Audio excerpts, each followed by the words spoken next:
I said we'd be talking a little bit about motivation and demotivation and harnessing both of those, but really not much point in starting there unless we've looked at boundaries. Now, what are boundaries? They're if you like, the fencing around people about where they are, what they can do and what they can't do. And there's not much point in rewarding and punishing people if they don't know how far they can go in particular areas or in the context of work, of course. So it's to us to make sure that the organisation and we as managers are making those pretty clear in a way that is understandable and acceptable to them. And by acceptable I mean that they can get that information, they can understand it, process it and put that into a context which makes sense for them in their understanding, so that their behaviours will suit and fit the boundaries that are set by your organisation and by you. So boundaries are important. We need to communicate those boundaries. How far can people go? Can they move price, for example? Can they move prices? Can they contact people that aren't on their sales list without referring back? Can they contact people higher up the management chain, perhaps in another division of the business, without approval or a discussion with you or another manager in the team? So where are those boundaries, and do they all know? So boundaries are important in thinking about rewards and punishment, if you like, so the carrots and the sticks of managing. And this motivating factors and demotivating factors are best advised by knowing people. It almost brings us back to the first video in this series, which is about those conversations, those conversations around the coffee machine, for example, plus the formal one-to-ones and that wheel of work. Having those facilitating style conversations, asking questions to know more about what it is that stimulates, that motivates people. It might be that, that you have individuals who, for one reason or another, would sometimes rather work from home. Provided that's acceptable to the organisation and it's done on a fair basis, in other words a reasoned and fair basis as part of your reward strategy for your area, there's no reason at all why that shouldn't be flexible enough to accommodate them as part of a reward structure, for example. We also should not be too frightened about sticks. There are some managers who are a bit quick to get the stick out and some managers who only get sticks out. And that's only half of the story. You can beat people up, but if we're not giving them carrots as well, we're really not getting the double whammy of motivation from people by attending to both of those factors, the carrot and the stick. We talked a little bit last time about honouring people or acknowledging people and having those conversations. I'd like to refer to that again because thinking about people, thinking about their individual needs for acknowledgement is an important aspect. There's another part to this as well, which I wouldn't want you to see it as necessarily the stick as more of a carrot in a way, and that is to provide honest feedback. Now, honest feedback to people may sometimes be tough. It may be a little bit of wake-up call and a bit of too much, a reality, if you like.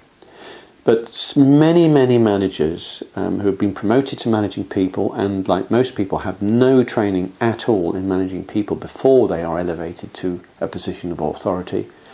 Many people, what they do is they tend to let things slip, and then things get worse and they get worse and they get worse, and we get less and less able to deal with the situation. And I hear these stories every week practically in training rooms all over the place. It's not just unique to the UK, where these types of situations are cropping up and people are saying, well, you know, what do we do? How do we manage that? Now, ideally, we don't get to that stage. We might have that stage if we've inherited somebody, but we'll get on to that in a moment. But ideally, we're not allowing things to run that far. In other words, we're picking things up a lot earlier on and having those conversations with those individuals to pinpoint what is not quite right. Now, a good feedback model isn't the old thick sandwich bit where we praise somebody and then we tell them something awful and then tell them something nice again, because the chances are they've heard that one before and they know exactly what's coming, and they don't hear the praise at the beginning. But at the moment, one of the things, and I guess this will eventually become very well understood, and people will be waiting for what's coming in exactly the same way. But something that's being used quite a bit at the moment is to illustrate just by giving the facts first. So what it is you can see and measure as factual evidence for what isn't quite right. And then, if it's okay with you and in your own style, to offer something about what the effect of that is on a personal basis. Does it disappoint you? Does it make you feel angry? What is that? In terms and language which is right for you, to share something like that. That's point 2 then. So firstly, the facts. Secondly, something personal to you about the impact of, let's say, them getting a report in late for the 3rd time in 2 months. And so that you are stressed before you go to a board meeting, let's say, not having enough evidence or information at your fingertips. So saying something about that on a personal basis to them, and then as a third part to this, saying what you would actually like. In other words, to set the boundary up. What is it? What the expectations are that you're looking for? And again, to express that in terms of behaviours. So in other words, if I ask you for a report on the 30th, I really would like it in by the 30th, I mean the day before, or the day before, or the day before, but actually be very specific about when. Is it before tea, is it at the end of the day, or the beginning of the day? And then lastly, the 4th step, which is a repeat of step 2, is to offer something personal about what the effect of that is for you. In other words, not just about the organisational need, but something personal about you. And if you can do that on a feeling basis, I feel great about that, or I feel very chuffed about that, so much the better. As managers, we shouldn't worry about praising people or giving them personal information that's on the basis that we think, oh no, they'll be looking for more money at the end of the year. We really shouldn't be worrying too much about that. What we should be doing is building up the quality of the relationships that we have with people. That sense of trust, that sense of being understood, that sense of being another human being in the same working space, both looking to be productive and to sustainably be achieving our personal goals, but also the goals of the organisation.